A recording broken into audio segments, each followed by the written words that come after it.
क्या चल रहा था लास्ट टॉपिक? समझ में आ गया था?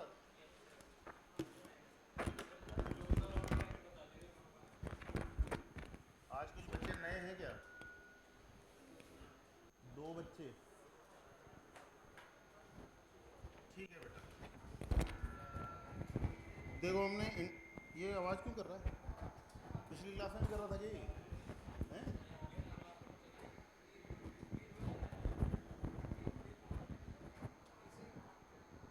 अब ज़्यादा कर रहा है? ज़्यादा कर रहा है ना? आ रही है तुम्हें आवाज़? तुम्हें आवाज़ नहीं आ रही? इसकी आवाज़ नहीं आ रही हैं?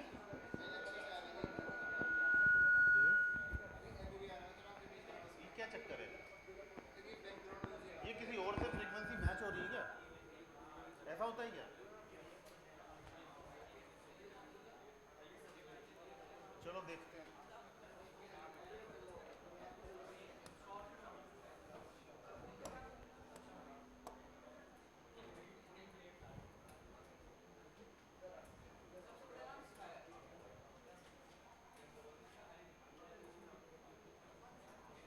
चलो भाई, इंटरवल पे एक बार वापस आ जाओ।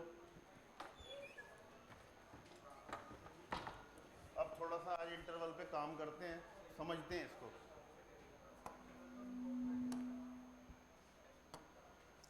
तो इंटरवल की थ्योरी क्या है, एक बार अगर फिर से स्टार्ट करें हम।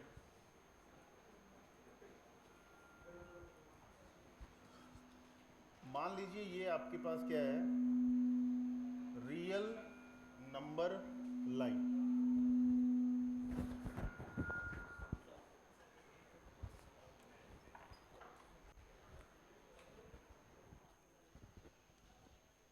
सर,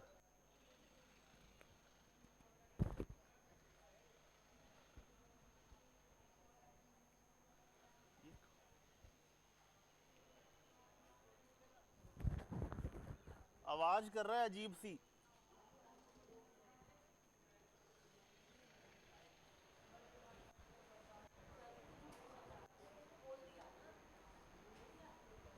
तो माइनस इन्फिनिटी से इन्फिनिटी तक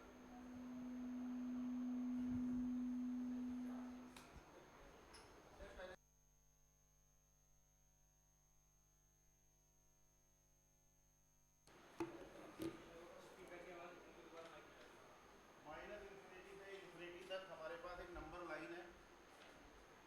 और सपोज दैट हमें यहाँ से लेकर यहाँ तक की वैल्यू चाहिए। ये कुछ भी हो सकती है। मान लीजिए ये ए पॉइंट है, ये बी पॉइंट।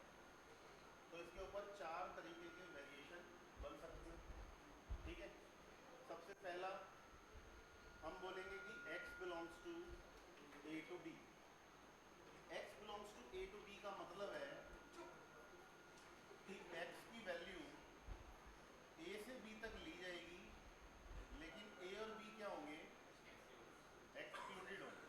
आप a और b को नहीं लेंगे। दूसरी, x belongs to close interval a and open interval b का मतलब होगा कि आप a से b तक वैल्यू लेंगे, a इंक्लूडेड है और b एक्सक्लूडेड है। तीसरे केस में क्या होगा?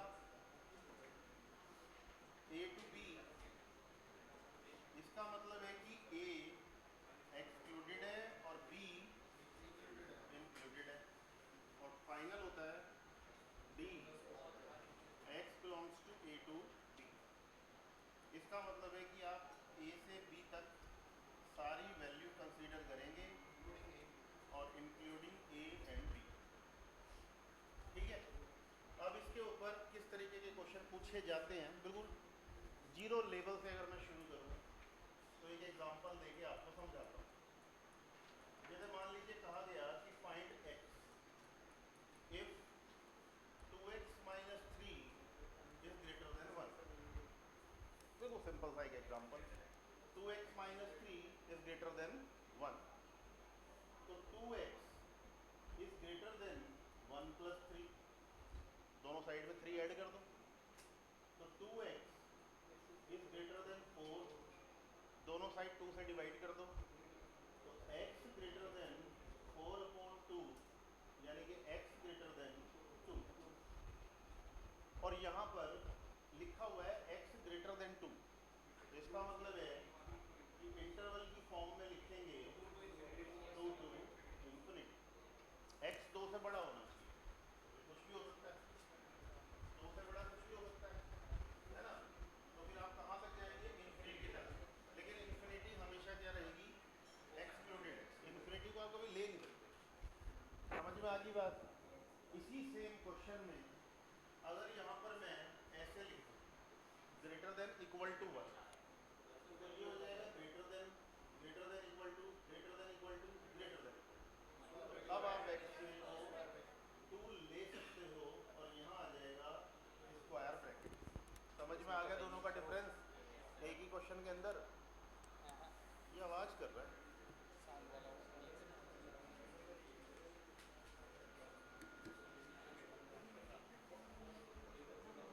जल्दी कॉपी कर दो इसको।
2x माइनस 1, तो मुझे x डिसाइड करना है। जिसकी वैल्यू निकालनी हो उसको अकेला बनाते जाओ, बस सिंपल सा रूल है। अकेला बनाओ उसको, अकेला मतलब 2x माइनस 1 है ना, पहले तो माइनस 1 उड़ाओ पिक्चर में से, तो -3 प्लस 1 से ग्रेटर 2x और उससे भी ज़्यादा ग्रेटर 4 प्लस 1 ऐड कर दो। ये हो गया -2 से ग्रेटर 2x और उससे ग्रेटर 5, फिर 2 से डिवाइड कर दो। बेटा ये वाला जो -1 है ना, ये इधर भी ऐड हो जाएगा, इधर भी ऐड हो जाएगा, दोनों तरफ ऐड हो जाएगा। अब ये जो 2 है, इस 2 से डिवाइड कर दो पूरी इक्वेशन को, तो -2/2 1 और 5/2, सिंपल है ना। अब एक तरफ इक्वल टू लगा हुआ है, एक तरफ नहीं लगा हुआ है, तो जिधर नहीं लगा हुआ है वहाँ ओपन आएगा, जहाँ लगा हुआ है वहाँ क्लोज आएगा। तो x बिलोंग करेगा -1 से 5/2 तक। क्लियर है? कोई कंफ्यूजन हो तो दोबारा डिस्कशन कर सकते हैं, ठीक है।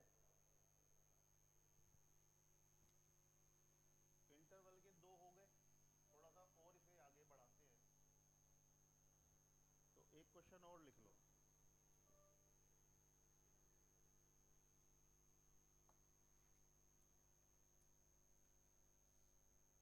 Third, find x if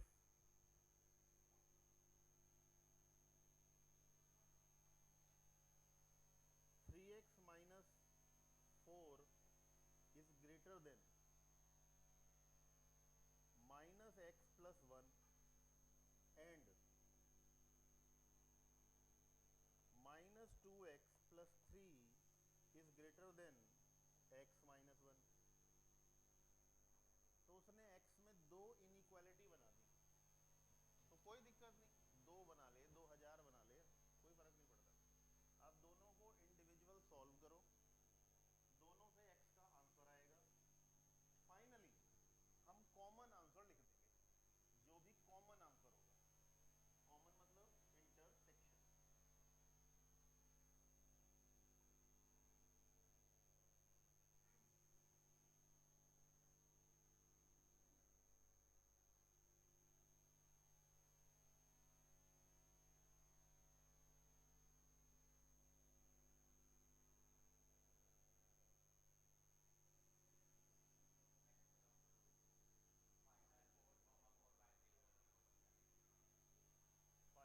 five कितना, 5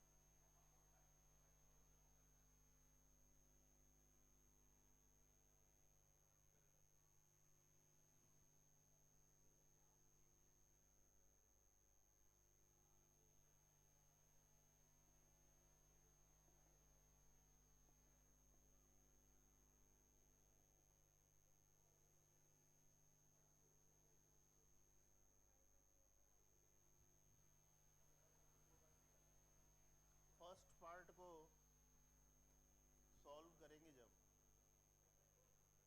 इतने पार्ट को जब हम सॉल्व करेंगे तो दोनों तरफ x है, इधर भी x है, इधर भी x है, इधर वाला x इधर शिफ्ट हो जाएगा, इधर वाला 4 उधर शिफ्ट हो जाएगा। ध्यान दीजिए, उधर है 1 और 4 आ जाएगा इधर, इधर है 3x और वो वाला x इधर आके ऐड हो जाएगा। तो 5 इज स्मॉलर देन 4x, तो 5/4 इज स्मॉलर देन x। पहला आंसर आ गया।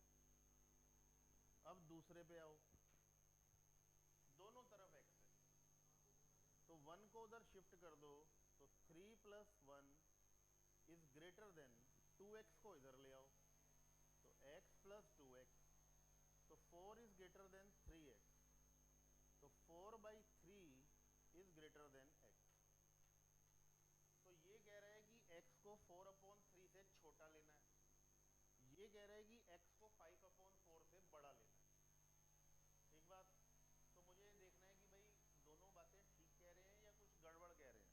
तो पहले तो मुझे ये चेक करना है कि 5/4 में और 4/3 में बड़ा कौन है। बड़ा पता लगाने के लिए मुझे दोनों के डिनोमिनेटर सेम करने पड़ेंगे। तो यहाँ 3 से मल्टीप्लाई करूंगा तो ये कितना हो जाएगा, 15 डिवाइडेड बाई 12। यहाँ 4 से मल्टीप्लाई करूंगा तो 16 डिवाइडेड बाई 12। तो बड़ा कौन है, ये बड़ा है। तो वो कह रहा है कि बड़े नंबर से छोटा रहना है, छोटे नंबर से बड़ा रहना है, तो दोनों के बीच में रहना है। दैट मीन्स दोनों के बीच में रहना है, यही मतलब हुआ ना।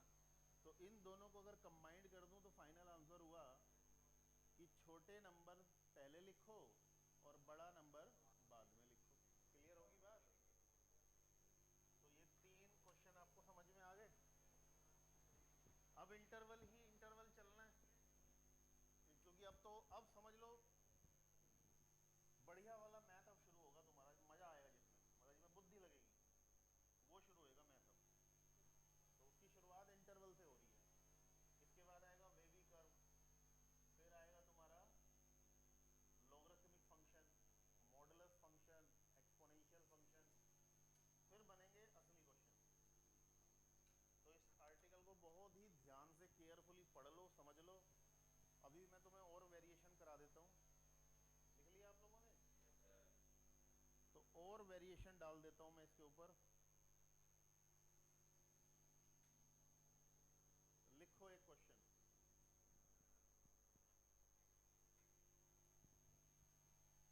फिर से एक बार रिपीट कर देता हूँ, ये मत लिखना मत इसको। एक तो मैंने तुम्हें इस टाइप का क्वेश्चन कराया कि 2x minus 3 is greater then 1, बिल्कुल जीरो लेवल का क्वेश्चन यही था। फिर मैंने दूसरा क्वेश्चन कराया जिसमें मैंने दोनों तरफ इनइक्वालिटी ले ली, जैसे 1 से बड़ा है 2x प्लस 1 और फिर उससे भी ज़्यादा बड़ा है 3, दोनों तरफ ले ली। तीसरे क्वेश्चन में मैंने आपको कराया, ये 2 हो गए। तीसरे क्वेश्चन में मैंने आपको कराया कि अगर दो इक्वेशन आ जाएं कि जैसे 2x plus 4 is greater then 5 है, 5 माइनस एक्स है, एंड कुछ भी बना लो, उससे क्या ही फर्क पड़ता है, x plus 1 is less then है माइनस 2x प्लस 3 है। ये हमारे 3 टाइप के क्वेश्चन हो गए। फोर्थ टाइप का क्वेश्चन, अब वो इसमें थोड़ा सा वेरिएशन डालेगा। जैसे उसने कहा कि x प्लस 1 है और नीचे x माइनस 1 है, अब तक ऐसा नहीं आया था, पहली बार ऐसा आया। और अब वो कहता है कि ये पूरी चीज़ जीरो से तो बड़ी है, बल्कि इक्वल भी ले लो आप, या तो जीरो है या जीरो से बड़ी है, लेकिन हमेशा 2 से छोटी है। तो कहता है कि x को डिसाइड करो, x क्या होना चाहिए। इंटरवल की फॉर्म में हमें आंसर लिखना है। मैं करूंगा इसको, तुम सिर्फ समझ लो फिलहाल। जब इस टाइप का क्वेश्चन हमारे सामने आए तो हम क्या करेंगे, हम इस क्वेश्चन को 2 पार्ट में डिवाइड कर देंगे। हम कहेंगे कि भाई एक तो ये हिस्सा है, ये हमारा केस 1 है, और एक ये वाला है, ये हमारा केस 2 है। 2 हो गए। जो भी तुम्हारा मन करे उसे पहले सॉल्व कर लो, उसमें कोई रेस्ट्रिक्शन नहीं है, चाहे केस 1 कर लो चाहे केस 2 कर लो। केस 1 कह रहा है कि जीरो से ज्यादा बड़ा होता है x plus 1 upon X minus 1। यहाँ पर जो बिल्कुल बेसिक थ्योरी है, बिल्कुल जमीन से जुड़ी हुई थ्योरी, वो तो यही है कि दो नंबर लिखे हुए हैं, उन दो नंबर का रेशो लिखा हुआ है। x प्लस 1 एक नंबर है, x माइनस 1 भी एक नंबर है।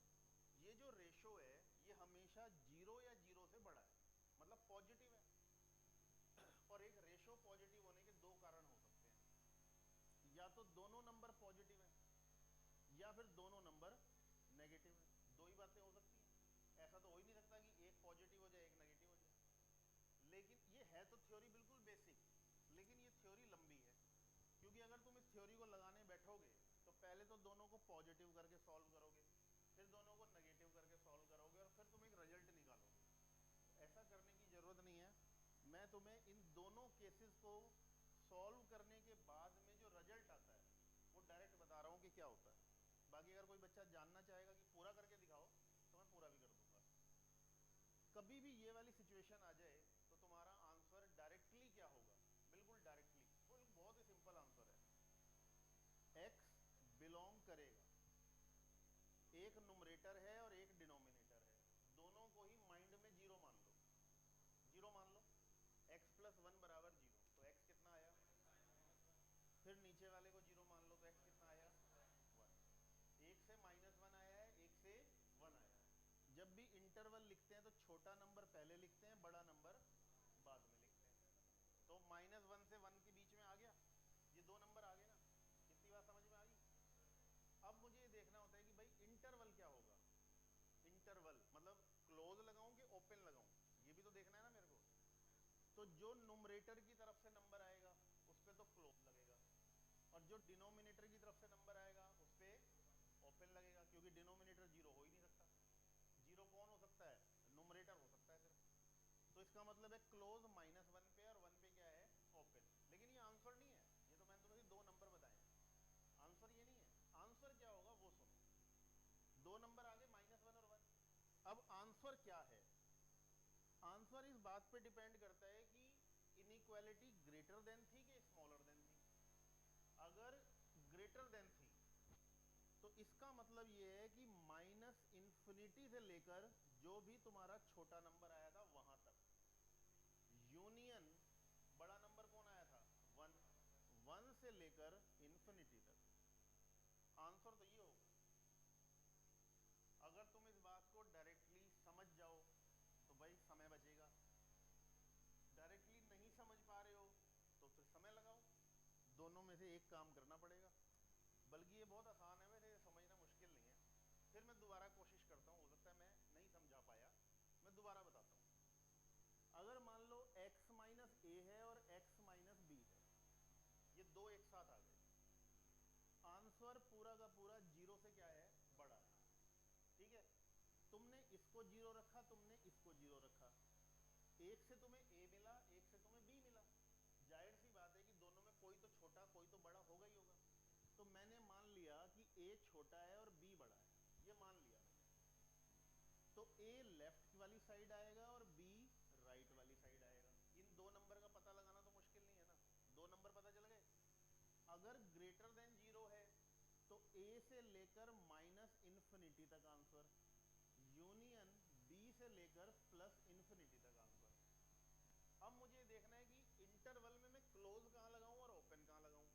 तो जो नुमरेटर की तरफ से आ रहा है उस पे तो क्लोज लग जाएगा, और जो डिनोमिनेटर की तरफ से आ रहा है b, उस पे ओपन लग जाएगा। कितना आसान है।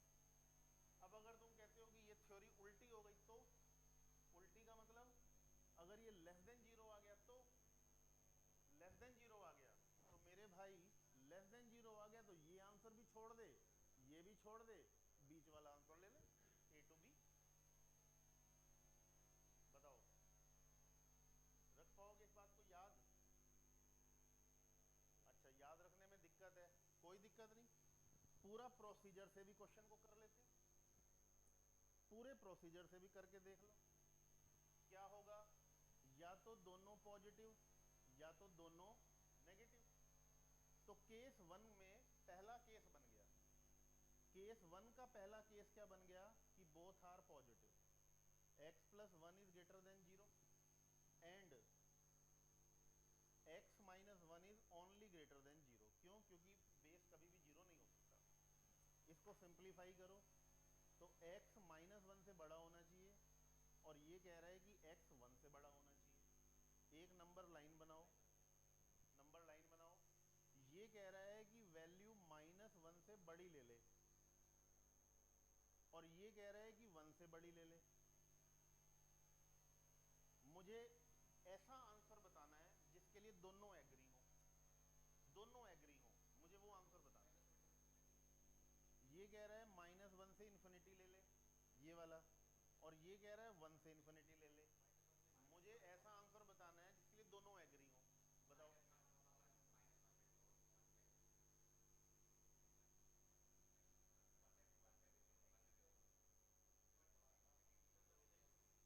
गलत आंसर दे रहे हो भाई। 1 से इन्फिनिटी, ये कह रहा है -1 से इन्फिनिटी ले ले, ये कह रहा है 1 से इन्फिनिटी ले। तो मतलब ये तो डिनाई कर रहा है ना, ये तो मना कर रहा है इसको, ये कह रहा है पीछे ना जाइयो, 1 से पीछे मत जाइयो, 1 के आगे आगे रहियो। 1 के आगे के लिए ये भी एग्री है, ये भी कह रहा है हाँ -1 से बड़े कुछ भी ले लो, 1 से बड़े कुछ भी ले लो, मुझे कोई दिक्कत नहीं। तो इसका आंसर हुआ कि x बिलोंग करना चाहिए 1 टू इन्फिनिटी। अब इसका केस 2 क्या होगा? इसका केस 2 होगा, दोनों नेगेटिव ले लो, दोनों नेगेटिव करो, x+1 is less than equal to 0 and x minus 1 is less than 0। तो x छोटा होना चाहिए -1 से, और ये कह रहा है कि x छोटा होना चाहिए 1 से। नंबर लाइन बना के देखो, ये तो कह रहा है कि -1 से छोटी वैल्यू ले लो, और ये कह रहा है 1 से छोटी वैल्यू ले लो। अब ये तुम्हें डिसाइड करना है कि भाई कौन सी वैल्यू लूं। दिख रहा है सबको? तो तुम्हें तुम्हारा जो आंसर हो गया वो -इन्फिनिटी से लेकर -1 क्लोज तक पहुंच गया। फाइनली दोनों आंसर का यूनियन करके लिख दो। तो फाइनल आंसर क्या हुआ? x बिलोंग करेगा -infinity to -1 union 1 to infinity. अब मैं कह रहा हूं कि ना तो ये करो ना ये करो, सीधा ये वाला आंसर लिख दो। सीधा लिखने में क्या दिक्कत है? सीधा आंसर दिख तो रहा है मुझे यहां से। -इन्फिनिटी से छोटा नंबर यूनियन बड़े नंबर से इन्फिनिटी। तो दोनों में छोटा बड़ा ही तो पहचानना है मुझे बस। तो अगर तुम डायरेक्ट करोगे तो तुम्हारा ये समय बच जाएगा। समझ में आ गई इतनी बात? ये इस क्वेश्चन का पहला केस था। अब दूसरे केस पे आओ। मेन क्वेश्चन अभी खत्म थोड़ी ना हुआ है। यहां से मैं तुम्हें ये समझाने की कोशिश कर रहा हूं कि हम तैयारी कर रहे हैं आईआईटी की, तो हमें तो अपना समय बचाना है। भाई हमारा क्वेश्चन भी सॉल्व होना चाहिए और कम टाइम में होना चाहिए।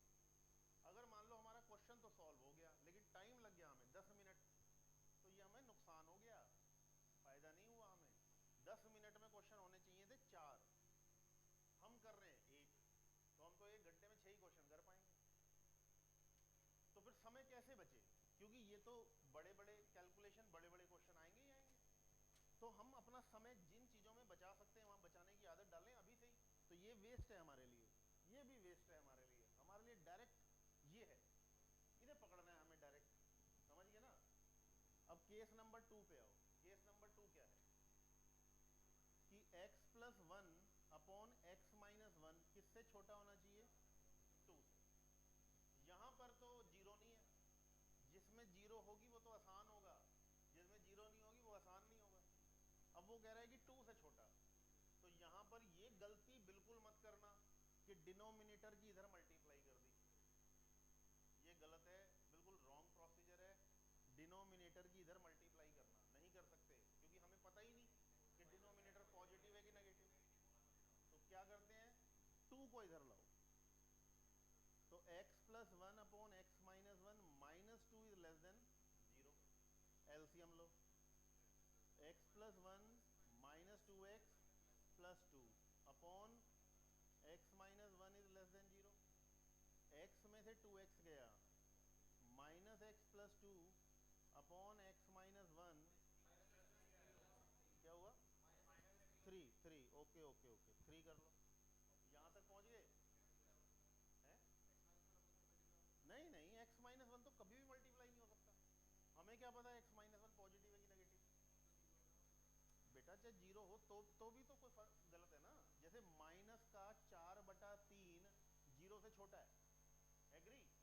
ये माइनस नीचे ले आ, ऐसे लिख लूं 4/-3 लेस देन 0, और -3 तूने भेज दिया उधर, और तूने कहा उधर जीरो से मल्टीप्लाई करें खत्म हो गया, तो स्टेटमेंट तो गलत हो गया। तो हम कर ही नहीं सकते ना, तो अपने दिमाग में ये बात लाओ ही मत के मल्टीप्लाई होगी, कभी भी सोचो ही मत ऐसा। अब यहां तक पहुंच गया मैं। अब ये जो x के सामने माइनस का साइन है, इसे हटा दो। इसे हटा दोगे तो ये x minus 3 upon X minus 1 हो जाएगा। और वो जो माइनस का साइन है वो कहां गया? वो उधर गया। उधर गया तो वो इनइक्वालिटी को क्या कर देगा? रिवर्स। अब ये वाला क्वेश्चन सेम टू सेम ये बन गया। अब यहां से चाहो तो फिर से 2 केस बना लो, और चाहो तो डायरेक्ट आंसर लिख दो। तो बताओ डायरेक्ट, दोनों को जीरो रखो। माइनस इन्फिनिटी से यूनियन से इन्फिनिटी 1, बिल्कुल सही। ओपन ब्रैकेट, क्योंकि यहां पर इक्वालिटी होल्ड ही नहीं कर रही, तो कोई भी जीरो नहीं हो सकता। और फिर बड़ा नंबर कौन है? 3। 3 से इन्फिनिटी। क्लियर? ये आंसर समझ में आ गया, वो आंसर समझ में आ गया। अभी फाइनल आंसर अब इन दोनों का क्या निकालेंगे हम, कॉमन। तो फाइनल आंसर तो अब लिखा जाएगा। तो फिर एक नंबर लाइन बनाओ। पहले वाला कह रहा है कि माइनस इन्फिनिटी से लेकर -1 तक ले लो, और 1 से लेकर इन्फिनिटी तक ले लो। ये पहले वाला कह रहा है, ये वाला, ठीक है ना। -1 पे क्या है, क्लोज है। 1 पे क्या है, ओपन है। ये क्या कह रहा है, ये कह रहा है माइनस इन्फिनिटी से 1 तक ले लो। अच्छा, मैं निशान बना लेता हूं। ये तो कह रहा है इतना और इतना। ये कह रहा है माइनस इन्फिनिटी से लेकर 1 तक, और ये क्या कह रहा है, 3 से लेकर इन्फिनिटी तक। 3 पे ओपन है। अब मुझे फाइनली इनका आंसर बताना है। फाइनली का मतलब है कि मेरे को इंटरसेक्शन बताना है।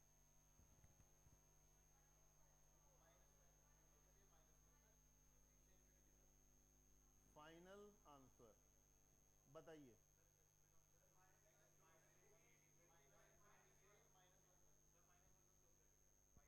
माइनस इन्फिनिटी से -1 तक, बिल्कुल सही, क्योंकि इन दोनों लाइनों का कॉमन एरिया बस इतना ही है। इसके ये तो एग्री नहीं है, ये तो मना कर रहा है। और इधर से ये यहां तक जा रहा है और ये यहां तक जा रहा है, तो ये कॉमन आ गया, इसके लिए एग्री नहीं है। तो माइनस इन्फिनिटी से -1 क्लोज, यूनियन ओपन 3 से इन्फिनिटी। आप समझ गए। और ये क्वेश्चन तुमसे आईआईटी में कोई नहीं पूछने का, बिल्कुल भी नहीं पूछने का। थर्ड क्लास क्वेश्चन है। मतलब इस क्वेश्चन की कोई वैल्यू नहीं है, कभी भी आईआईटी में सवाल नहीं आएगा। एक सवाल आएगा, उस सवाल का ये पार्ट होगा, कि बस हमें ये पता लगाना होगा। तो तुम समझ लो कि एक क्वेश्चन का ये पार्ट है। तो क्या हम इसके लिए इतना समय बर्बाद कर सकते हैं, नहीं कर सकते। तो तुम्हें अभी से ही अपनी तैयारी ऐसे करनी है कि भाई हमें कौन कौन सी चीजें याद रखनी है और कौन कौन सी चीजें हमें समझनी है। समझ गए ना। तो यहाँ पे आपको ध्यान ही रखना पड़ेगा कि इस सिचुएशन में आंसर डायरेक्ट आएगा। रटने की जरूरत नहीं है, समझ के करो कि हाँ ऐसा क्यों हो रहा है।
भाई किसी भी बच्चे को कोई भी बात दोबारा पूछनी हो तो वो पूछ सकता है, क्योंकि इस टाइप के क्वेश्चन मतलब तुमको आने चाहिए। तो एक बार अच्छे से देख लो बोर्ड पे, कोई चीज़ ना समझ में आ रही हो दोबारा पूछ लो, या मैं ऐसा ही क्वेश्चन एक और दूं तुम्हें।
कर दूं? अब तो कर ही लोगे, अगर मान लो कुछ रह भी गया है तो कर ही लोगे अब तो अपने आप से। अब एक क्वेश्चन और लिख लो।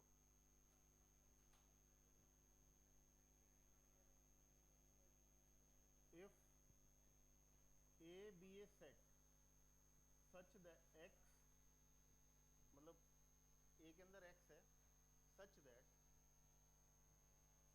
एक्स लाइंग बिटवीन, मान लीजिए कुछ बोला उसने जैसे कि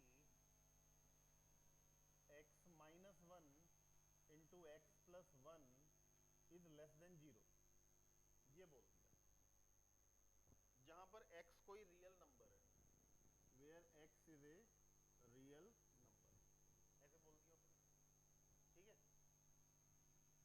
एंड बी, बी भी एक सेट है, x सच दैट, और यहां पर उसने बोल दिया x is less than zero और x is greater than two, ये बोल दिया, लेस देन जीरो और ग्रेटर देन टू, ऐसे बोल दिया। Where x also belongs to set of real number, अब वो कह रहा है कि if A union B is equal to R minus सी,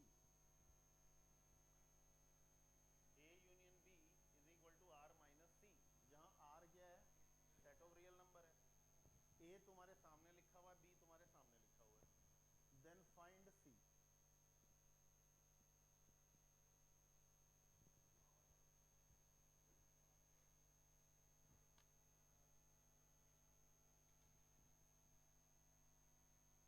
तो सबसे पहले तो ये पता लगाओ कि x minus one into X plus one की प्रोडक्ट नेगेटिव है, तो x क्या होगा।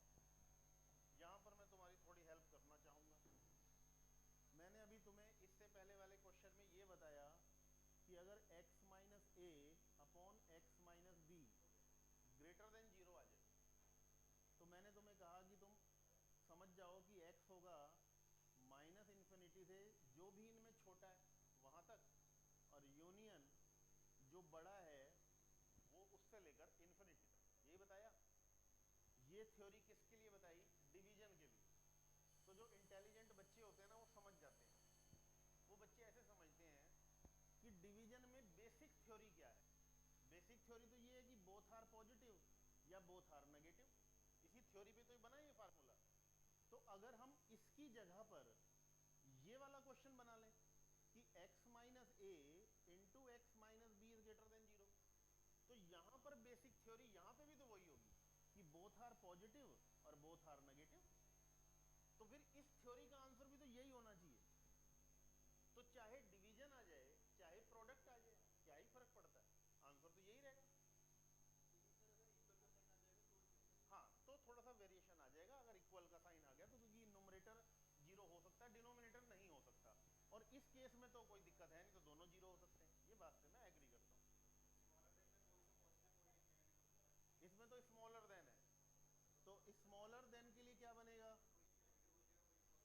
अगर x minus A into X minus b less than zero है, तो पहला पॉजिटिव दूसरा नेगेटिव, या पहला नेगेटिव दूसरा पॉजिटिव, इन दोनों से ही जो रिजल्ट निकलेगा वो निकलेगा ए टू बी, सीधा डायरेक्ट ए टू बी, ए और बी के बीच में। तो अगर जिन बच्चों के दिमाग में ये थ्योरी घूमती है उनके लिए सवाल हलवा होते हैं, तुम पहली बार कर रहे हो इसलिए तुम्हें थोड़े से मुश्किल लगेंगे। यानी कि क्वेश्चन की तो शक्ल देखते ही पता चल गया कि इसका आंसर तो क्या होगा, इसका answer minus one to one,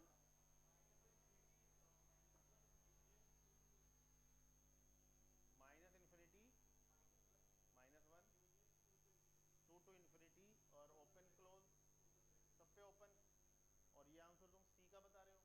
ठीक है, देख लेते हैं भाई, चेक कर लेते हैं।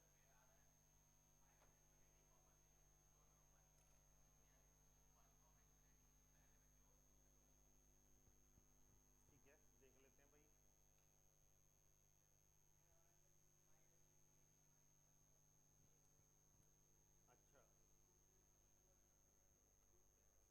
देखो भाई जनाब,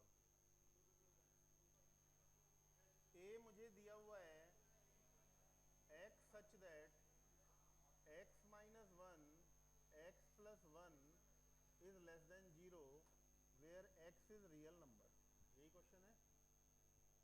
तो a मेरा डायरेक्टली क्या हो गया, डायरेक्टली सेकेंड वाला फार्मूला देखो,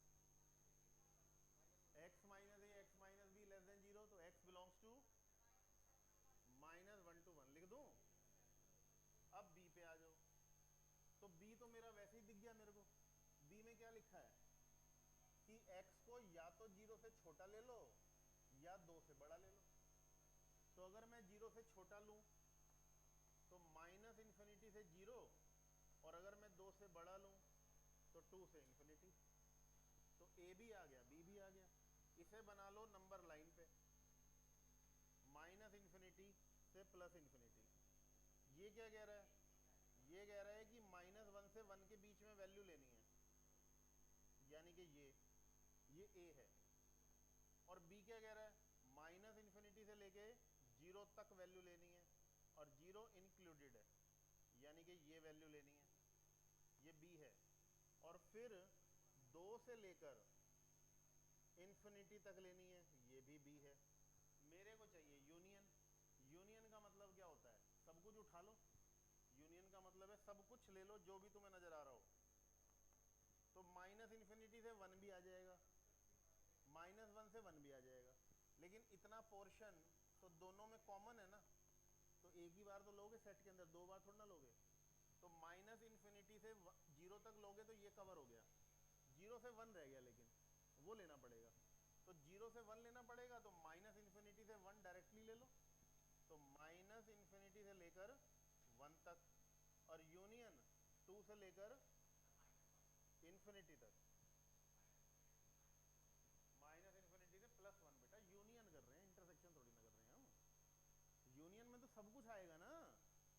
अरे यूनियन कहेगा ये भी ले लो, ये भी ले लो, सब ले लो। तो माइनस इन्फिनिटी से वन तक पहुंच गया ना मैं, समझ गए।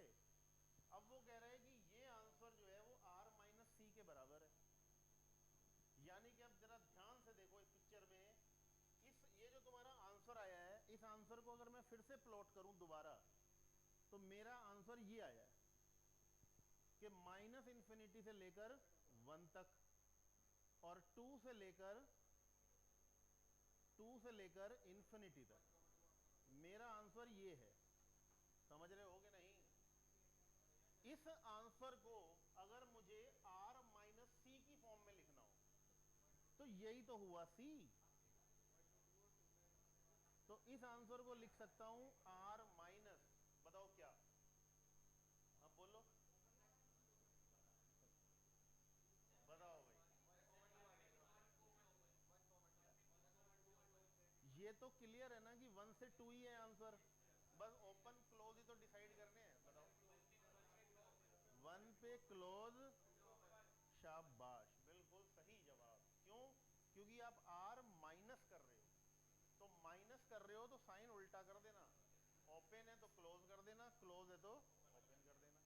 क्योंकि तुम्हारे आंसर में टू आ रहा है, तो तुम्हें r में से टू को नहीं निकालना बाहर। अगर r में से टू बाहर निकाल दोगे तो टू तो निकल गया आंसर में से। तो टू को बचाने का तरीका क्या है, टू पे ओपन कर दो, समझ गए। तो C होगा 1 to 2। ऐसा एक क्वेश्चन तुम्हारी बुकलेट में है, और उसने ये क्वेश्चन मुझसे पूछा था, तो मैंने फिर उससे मिलता जुलता क्वेश्चन बना के तुमसे पूछ लिया। ठीक है, तो सबको समझ में आ गया। इंटरवल के क्वेश्चन क्लियर हो गए भाई।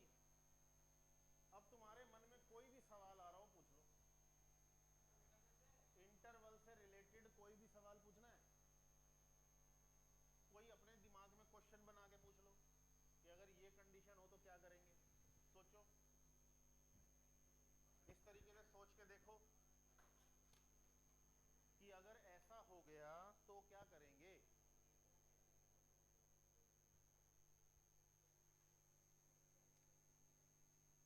इंटरवल के ऊपर मैंने तुम्हें शायद 5 एग्जाम्पल करा दिए, फिर भी कोई बच्चा मुझसे कोई क्वेश्चन पूछना चाहता है तो मोस्ट वेलकम, पूछ लो।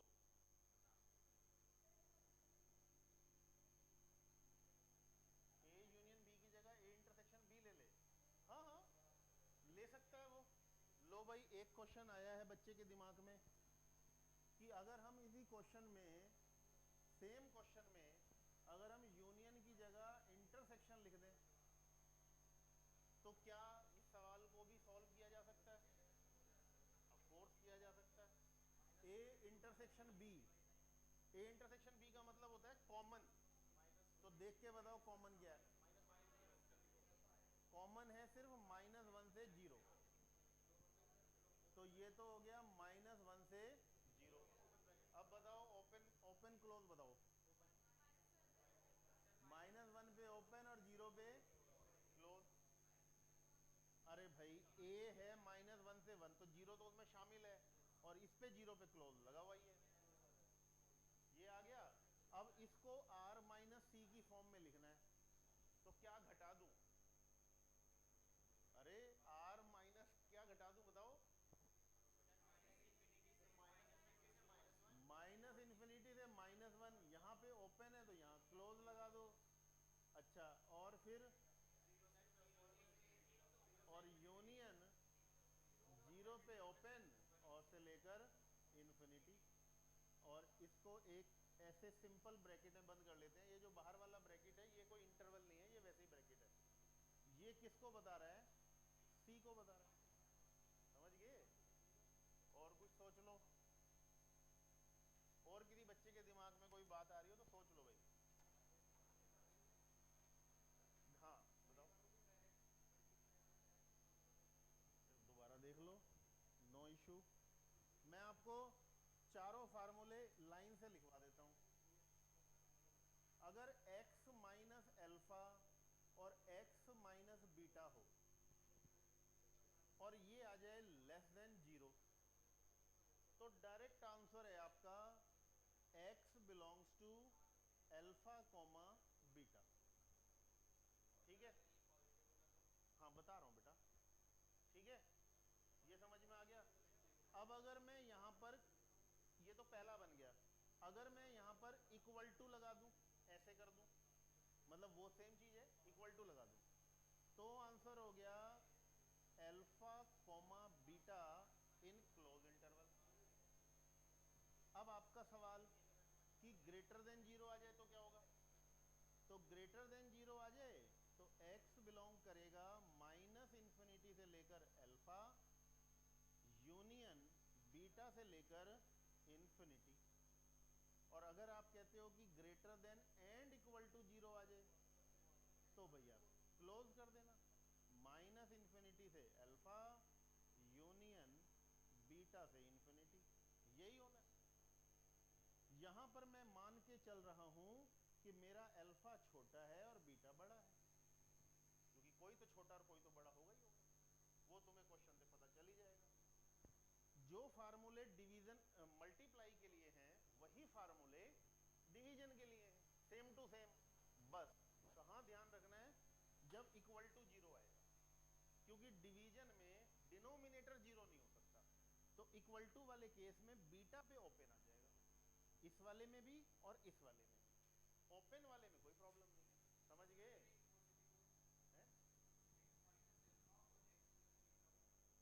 कुछ भी हो जाए, मैं कह रहा हूं दुनिया की कोई चीज हो जाए, x माइनस एल्फा हो और x प्लस बीटा हो ना, एक्चुअल में मैथमेटिक्स में प्लस और माइनस एक ही बात है। ये दो बातें हैं ही नहीं, इन्हें समझने की कोशिश करो। तुमने कहा x प्लस बीटा, मैं कह रहा हूं x minus of minus beta. समझ गए?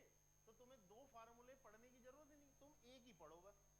अगर तुम्हें प्लस बीटा चाहिए तो मतलब तुम इस फार्मूले में बीटा को माइनस बीटा से रिप्लेस कर दो। तो जहां जहां तुमने बीटा लगाया है वहां वहां माइनस बीटा करते चले जाना। समझे कि नहीं? लेकिन छोटे बड़े का ध्यान रखना, कहीं छोटे बड़े का ध्यान ना रखो। छोटा तो पहले आएगा ना। हाँ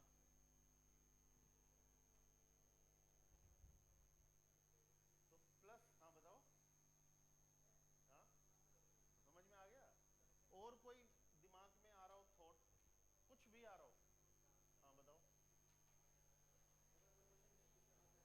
सुनो भाई, ध्यान से सुनो है। हाँ अब ये आ गए 3, ये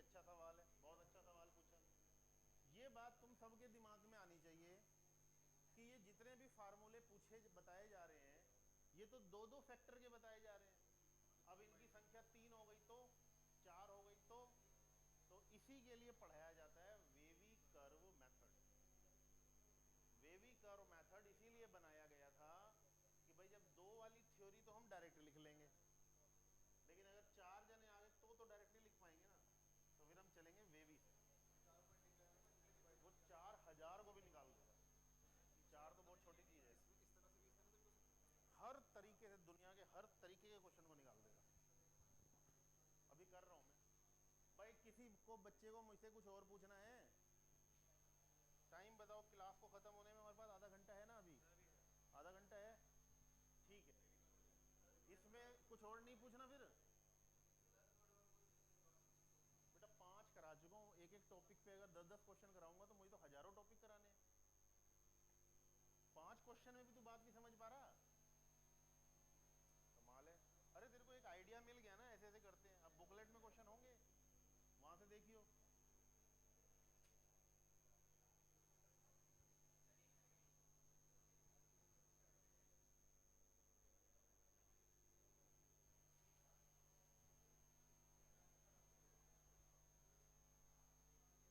और किसी के माइंड में कोई बात आज चल रही हो?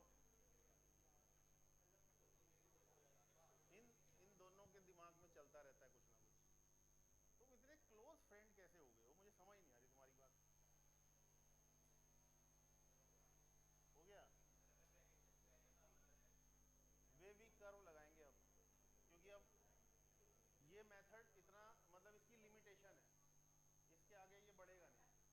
और तुमने तो खैर स्क्वायर वाली बात पूछी है, अगर क्वेश्चन में स्क्वायर आ जाए तो क्वेश्चन बहुत आसान हो जाता है। जैसे मान लो इसी सेम क्वेश्चन में स्क्वायर आ जाए, ठीक है, और अब तुमने बोला कि ये टोटल आंसर लेस देन 0 है, तो बेटा पहली वाली चीज तो पॉजिटिव हो गई, उसे तो मैं अब दुनिया के किसी भी मेथड से नेगेटिव नहीं कर सकता, वो तो पॉजिटिव रहेगा।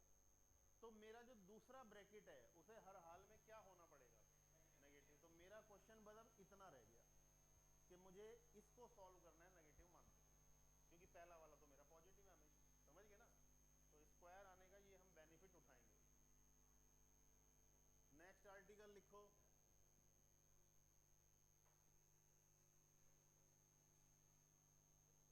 Wavy curve method. अब वेवी कर्व पे भी मैं आपको 4-5 क्वेश्चन कराऊंगा भाई, बहुत ध्यान से सुन लेना, इन्हीं में ही समझ लेना, क्योंकि 50 क्वेश्चन नहीं कराए जा सकते बेटा, प्रैक्टिकली पॉसिबल नहीं है, समझ रहे हो ना? फिर तो हम पूरी पूरी क्लास में एक ही टॉपिक करते रह जाएंगे बस। तो वेवी कर्व के 4-5 वेरिएशन दिखाऊंगा आपको अलग अलग, बहुत ध्यान से सुनो और समझने की कोशिश करो। वेवी कर्व मेथड किन समस्याओं का समाधान करता है? मान लो x माइनस एल्फा 1 है, x माइनस एल्फा 2 है, dot dot dot x minus alpha n है। मैंने n फैक्टर ले लिए बिल्कुल जनरल लैंग्वेज में। अब अल्फा 1 अल्फा 2 कुछ भी ले लो जो तुम्हारा मन करे, माइनस के ले लो, प्लस के ले लो, जो तुम्हारा मन करे, डिवाइडेड बाई, मान लो x माइनस बीटा 1 है, x माइनस बीटा 2 है, से लेकर x माइनस बीटा n। अब आएगा बराबर में, तो बराबर में चाहे लेस देन 0 हो चाहे ग्रेटर देन 0 हो, कोई फर्क नहीं पड़ता। इस बात से कोई फर्क नहीं है कि यहाँ लेस देन 0 था ग्रेटर देन 0 था, क्योंकि मेथड एक ही तरीके से चलेगा। इस चीज के फर्क को हम बाद में महसूस करेंगे जब हम अपना फाइनल आंसर लिख रहे होंगे। अब ये सब नंबर ही तो होंगे, जैसे अल्फा 1 मान लो 1 है, ये मान लो 2 है, ये सब नंबर ही तो है, तो इनमें छोटे बड़े का गणित तो होगा ही होगा कि कोई छोटा है कोई बड़ा है। तो इस क्वेश्चन के लिए, तो पर्टिकुलर क्वेश्चन के लिए मैं एज्यूम कर लेता हूं कि मेरे पास क्या कंडीशन थी, मतलब अल्फा 1 अल्फा 2 के बारे में, कि सबसे छोटा अल्फा 1 था, फिर उससे बड़ा अल्फा 2 था, फिर उससे बड़ा अल्फा 3 था, dot dot dot alpha n था, ठीक है। फिर मैंने मान लिया अल्फा n और बीटा 1 में भी आप चाहें तो कोई रिलेशन मान लें कि उससे बड़ा बीटा 1 है, फिर उससे बड़ा बीटा 2 है, और फिर सबसे बड़ा कौन है? बीटा n है। मैं ऐसे मान लेता हूँ। अब जब ये नंबर मुझे पता चल जाएंगे तो मैं एक लाइन बना लूंगा, उस लाइन पे मैं इन नंबर्स को रख लूंगा। तो मान लो सबसे छोटा अल्फ़ा 1 है, तो मैंने यहाँ से शुरुआत करी, अल्फ़ा 1, अल्फ़ा 2, अल्फ़ा 3 से चलते चलते अल्फ़ा n तक, फिर बीटा 1, बीटा 2 से लेकर चलते चलते बीटा n तक। ठीक है जी। तो अकॉर्डिंग टू वेवी ने जो लॉजिक दुनिया को दिया वो बिल्कुल सही दिया। ये तो बहुत बड़ा क्वेश्चन है तो तुमको दिखेगा नहीं, एक छोटे एग्जाम्पल में तुम्हें मैं दिखाऊंगा।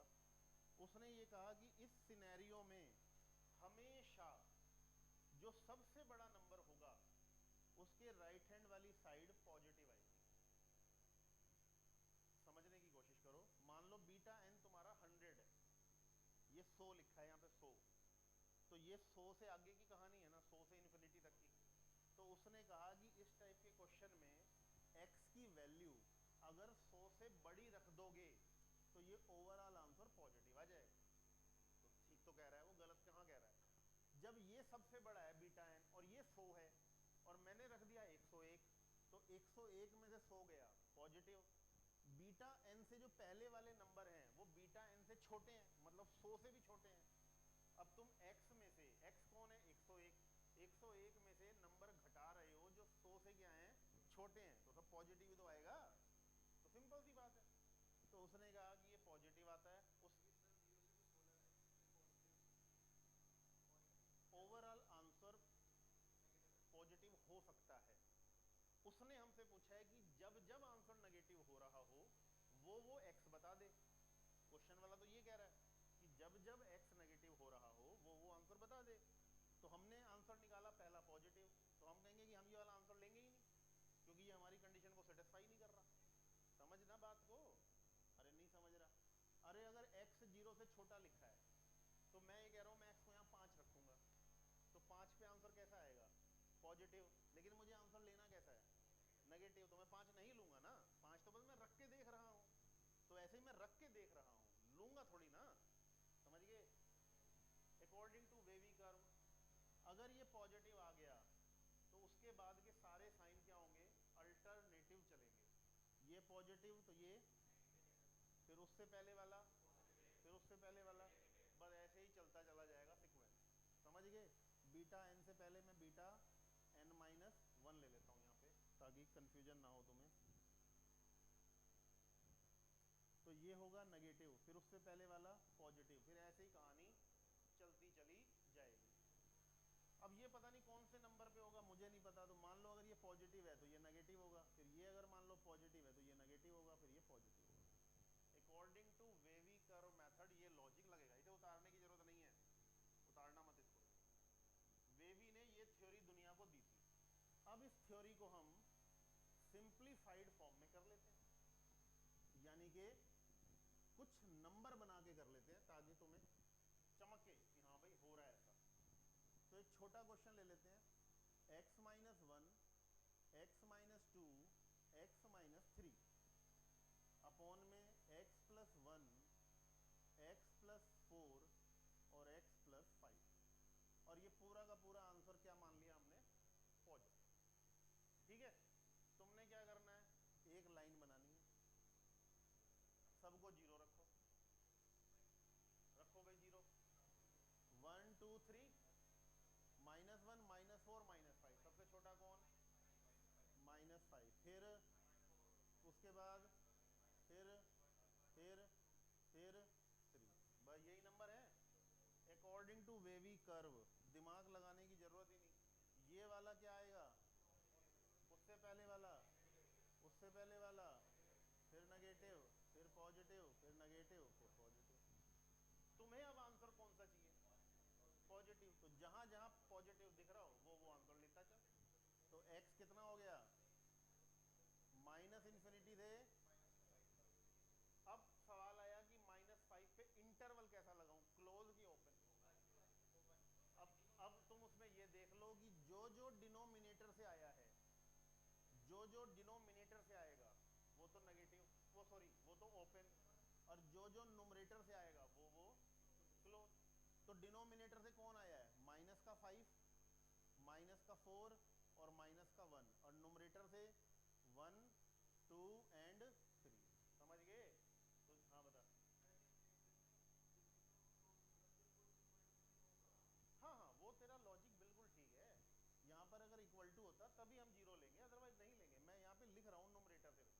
तो ये कह रहा हूँ कि ये नुमरेटर से आया है, मैं ये थोड़ा ना कह रहा हूँ कि ले ही ले इसको, ये तो आया है नुमरेटर से, और ये कहाँ से आए हैं, डिनोमिनेटर से आए हैं, तो डिनोमिनेटर वाला तो लेना ही नहीं है, तो ओपन यूनियन।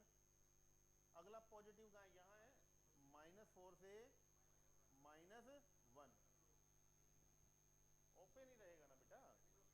फिर उसके बाद में यूनियन 1 से लेकर 2 तक। अब यहाँ पे ओपन क्यों आया, यहाँ सवाल उठता है। तो यहाँ पे ओपन इसलिए आया क्योंकि इक्वल टू लगा हुआ ही नहीं, जब तक इक्वल टू नहीं लगेगा तुम ले कैसे लोगे, समझ रहे होगे नहीं। फिर यूनियन पॉजिटिव पॉजिटिव 3 से इन्फिनिटी, समझ गए बात को, आसान है। ये करना है वेवी कर्व मेथड, एक बार ढंग से पढ़ लो, देख लो, कोई दोबारा पूछना दोबारा पूछना।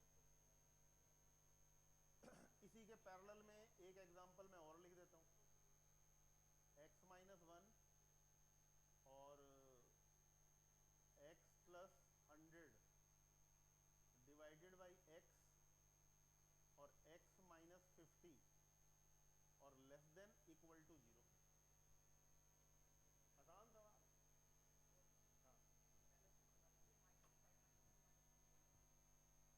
हाँ, इनको 0 रखना बेटा, इसको 0 रख तो -1 आ गया, इसको 0 रख तो -4 आ गया, इसको 0 रख तो -5 आ गया, 0 ही तो रखने हैं।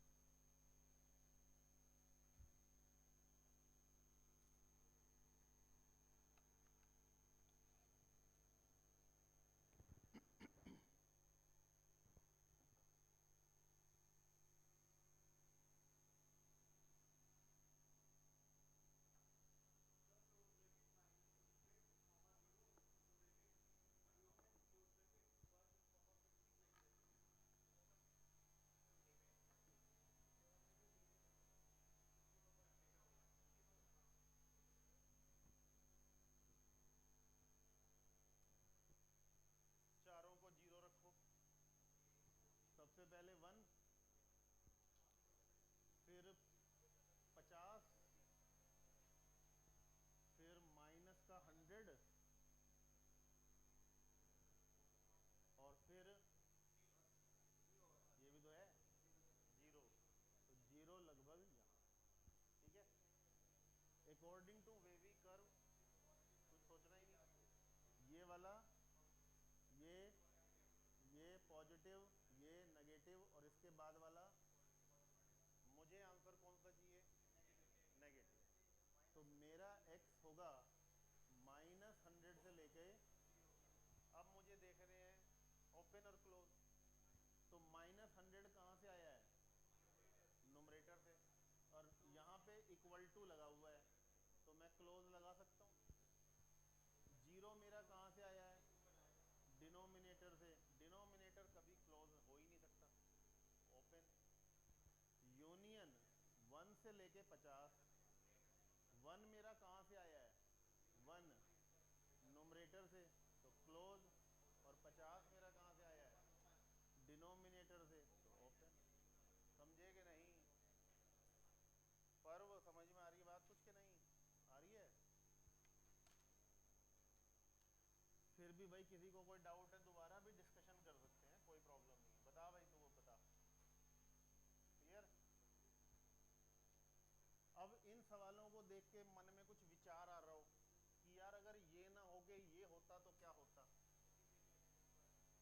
हाँ, यानी कि पावर वाली फीलिंग आ रही होगी अब, तो पावर अगर आ गया आ जाएगी तो भी कोई प्रॉब्लम नहीं है, लेकिन रैशनल पावर नहीं आनी चाहिए, ये ध्यान रखिएगा। रैशनल में फिर इसे दिक्कत है, क्योंकि रैशनल पावर में नंबर इमेजिनरी बन जाते हैं। भाई अगर मान लो स्क्वायर रूट आ जाए x-1 पे, तो अब मैं x की वैल्यू 1 से छोटी ले ही नहीं सकता, क्योंकि 1 से छोटे होने पे वो नेगेटिव हो जाएगा, और नेगेटिव का स्क्वायर रूट कॉम्प्लेक्स हो जाएगा। तो हम रैशनल पावर की बात नहीं करेंगे, इंट्रीगल पावर की बात करेंगे। तो अगर इंट्रीगल पावर आ जाए तो क्या होगा वो सुन लो। तो अब एक एग्जांपल और बना लेते हैं, फोर्थ थर्ड। मान लो क्वेश्चन आ गया x-2 की पावर 100, फिर आ गया x + 1 की पावर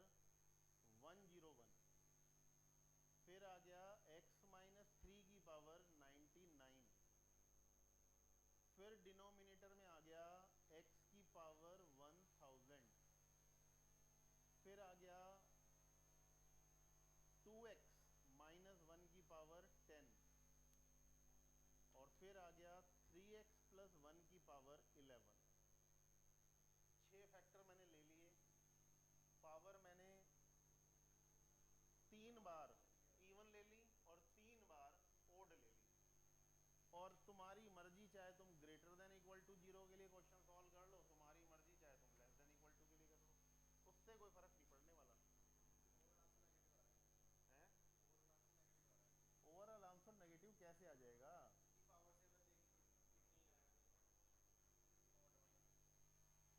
ओवरऑल आंसर कभी, मतलब ओवरऑल आंसर के बारे में कुछ भी कमेंट नहीं किया जा सकता बेटा। आंसर पॉजिटिव भी हो सकता है और नेगेटिव भी हो सकता है, कुछ भी हो सकता है, ठीक है। तुझे ओवरऑल किस पे नेगेटिव लग रहा है ये?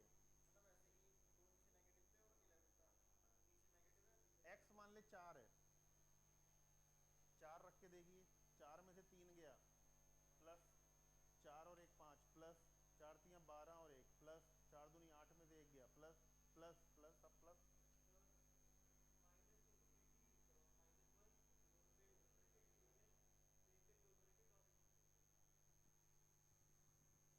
देख लो भाई, अब सभी जने पूरी क्लास देख लो। इनको तो मैंने वेवी कर्व कराया हुआ है पहले, तो इसलिए इन बच्चों को मालूम है। जो बच्चे नए हैं उनको नहीं पता है, वो देख लें। एक नंबर लाइन बनाओ, पहला नियम वही, सबको 0 रख दो बारी बारी। इसको 0 रखोगे तो x कितना 2, तो 2 कहीं पे मार्क कर लो, मान लो ये 2 है। इसको 0 रखो -1, इसे 0 रखो, इसे 0 रखो, इसे 0 रखो, 1/2 लगभग यहाँ कहीं पे होगा, इसे 0 रखो, -1/3 लगभग यहाँ पे होगा। क्लियर भाई? देख लो, पहले पहला काम तो तुम्हें बस यही करना है कि सबको 0 मान के वैल्यू रख लेनी है। ठीक गया? अगर छोटा लग रहा है ग्राफ तो थोड़ा बड़ा कर लेते हैं, ग्राफ थोड़ा सा बड़ा कर लेते हैं। तो मान लो यहाँ बना लेता हूँ ग्राफ, तो पहले को 0 रखो तो 2 आ गया, फिर -1 -1 आ गया, फिर 3 आ गया, फिर x इसको रखो 0 तो 0 आ गया, फिर इसे 0 रखो तो 1/2 आ गया, मान लो यहाँ पे आ गया, फिर ये माइनस का 1/3 आ गया। ठीक है बेटा? अब क्योंकि ये क्वेश्चन पावर वाला है, इसमें पावर है, तो तुम्हें इवन ओड पावर का ध्यान रखना पड़ेगा। तो मैं इसे मेंशन कर देता हूं कि किस किस के ऊपर पावर इवन थी, किस किस के ऊपर ओड थी। देखो 3 कहां से आया था? यहां से, इसके ऊपर पावर कैसी है? फिर 2 कहां से आया? यहां से, पावर कैसी है? इवन। फिर 1/2, 1/2 यहां से, पावर कैसी है? इवन। 0 पे पावर कैसी है? इवन। -1/3 पे ओड, और -1 पे ओड। क्लियर होगी बात? According to wavy curve method ये तो कैसा रहना है, इसमें तो कोई चेंज नहीं यहां तक। ठीक है, वेवी के अकॉर्डिंग पॉजिटिव। अब वेवी ने ये कहा था कि फिर साइन अल्टरनेटिव चलते हैं, according to wavy sign alternative चलते हैं। अगर ये जो पॉजिटिव आया है, इसके बाद में जो नंबर है 3, अगर वो एक ओड नंबर है, मतलब पावर अगर ओड है, तो साइन अल्टरनेटिव ही रहेगा, प्लस की जगह माइनस। लेकिन अगर ये 3 पे पावर इवन आ जाए, तो इवन के दोनों साइड के जो साइन होते हैं वो सेम होते हैं, पॉजिटिव नहीं, सेम होते हैं, वो सेम होंगे, चाहे पॉजिटिव रहे चाहे नेगेटिव रहे। तो अब तुम देखो ना, अब ये 2 के ऊपर कैसी पावर है? इवन के इधर कैसा साइन है? तो इधर भी कैसा होगा? माइनस होगा। फिर इवन पावर तो फिर नेगेटिव, फिर इवन पावर, फिर ओड पावर। ओड पावर में अल्टरनेटिव हो जाता है, तो माइनस की जगह प्लस, फिर ओड पावर तो फिर माइनस। क्लियर है बात? इवन ओड पावर में आपको क्या ध्यान रखना है कि कब अल्टरनेटिव होगा और कब अल्टरनेटिव नहीं होगा। अब फाइनल आंसर लिख दो। तो मुझे चाहिए क्या, मुझे तो पॉजिटिव चाहिए ना। पॉजिटिव आंसर सेलेक्ट कर लो। -1 से लेकर इंटरवल बाद में बना लेंगे, union negative negative negative positive 3 से। अब आ जाओ जी इंटरवल पे।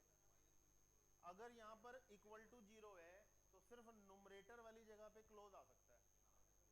अब तुम देख लो, इनमें से नुमरेटर में से 3 आया है ना, क्लोज। -1 पे भी क्लोज, और ये डिनोमिनेटर से तो ओपन। एग्री। 3 सवाल मैं समझता हूँ काफ़ी हैं वेवी कर्व को समझने के लिए। अब करने को तुम 3000 कर लो, लेकिन उसका फ़ायदा नहीं है। जितने में अपने को थ्योरी समझ में आ जाए, और कुछ चीज़ें तो छोड़ भी देनी चाहिए। मतलब ऐसे पढ़ना, ऐसे पढ़ के नहीं जाना चाहिए कि भाई क्लास में सब पढ़ लिया और सब समझ में आ गया। कुछ ना कुछ पोर्शन क्लास का ऐसा होना चाहिए जो नहीं समझ में आए, ताकि घर जाके हम उस पर फिर से प्रैक्टिस करें। नहीं आया ये वाला, ये नहीं आया तो उसमें घर जाके दिमाग लगाइए दोबारा। फिर भी ना आए तो फिर कल पूछियो, है ना। हाँ, ये बहुत जरूरी है। मेरा तो बहुत ही स्ट्रांग मानना है ये वाली इस बात के, कि अगर मेरा पढ़ाया हुआ तुम्हें सब समझ में आ रहा है तो मतलब मैं फिर बेकार पढ़ा रहा हूँ। आईआईटी के लेक्चर में कम से कम भी ज़्यादा भी नहीं तो 30% तो ऐसी चीज़ होनी चाहिए कि भाई दिमाग घूम गया हमारा, हमें नहीं आया समझ, ताकि हम उसे जाके घर पे पढ़ें, है ना। तो जब तुम मुझे कहोगे, जी हमें सब समझ में आ गया, तो मैं डिफिकल्टी लेवल बढ़ाता चला जाऊंगा। ठीक है। हाँ बेटा, एक एग्जाम्पल और कराऊं, चलो ठीक है। तो अब जो एग्जाम्पल है वो तुम अपनी मर्जी का बोलो, जो तुम्हारा मन करे बोलो। भाई तुम इतना शोर क्यों मचा रहे हो मास्टर जी, इतना शोर। बता बेटा, बोल अपनी मर्जी का बोल। x-5 999, very good. आगे x+7 79,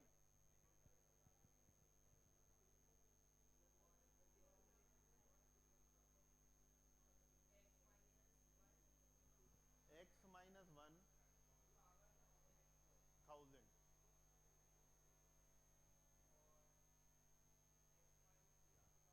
x-6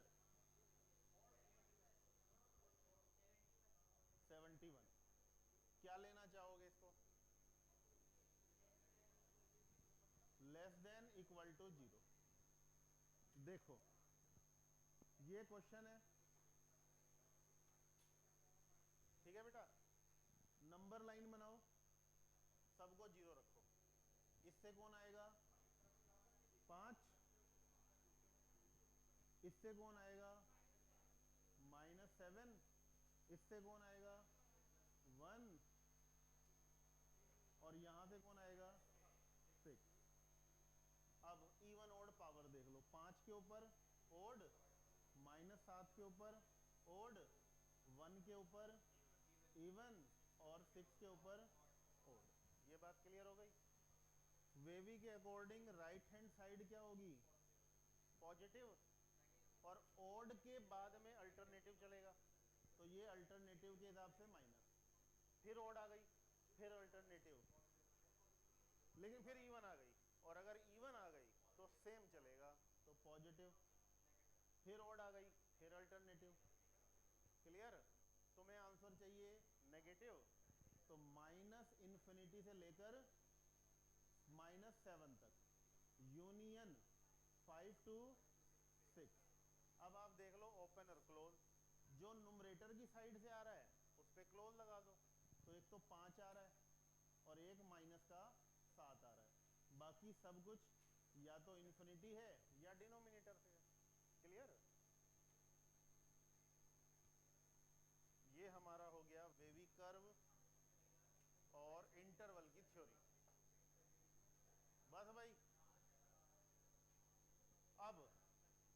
बाद। हाँ बेटा।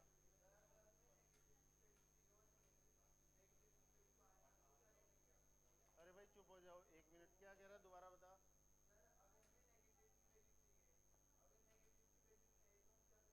पहली बात तो आएगी, क्योंकि ऐसा बहुत ही रेयरली क्वेश्चन बनेंगे जिनमें ऐसा ना होता हो।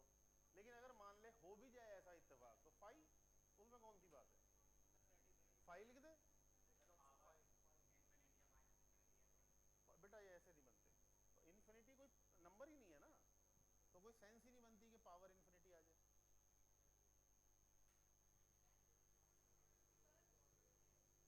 बताओ।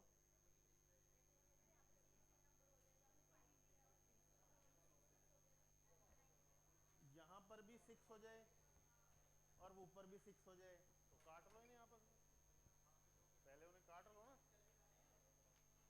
और बताओ। पूछ ले फिर, जल्दी पूछ, तो बातें बहुत करता है भाई, सवाल पूछता नहीं है।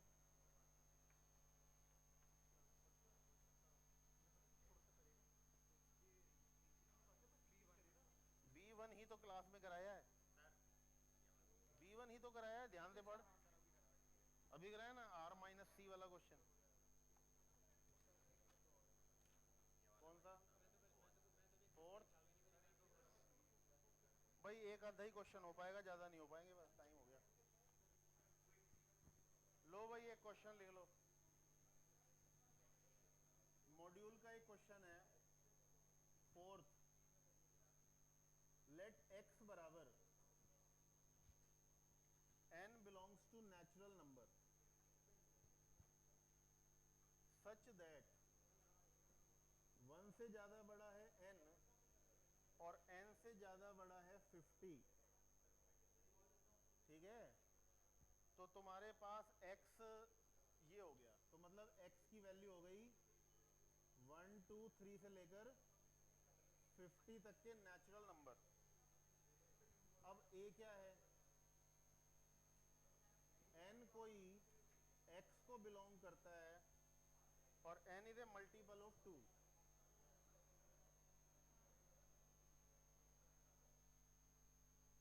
n is a multiple of 2, तो x का मेंबर होना चाहिए और 2 का मल्टीपल होना चाहिए, तो मतलब 2 4 8 से लेकर 50 तक, सब 2 के तो मल्टीपल हैं ये।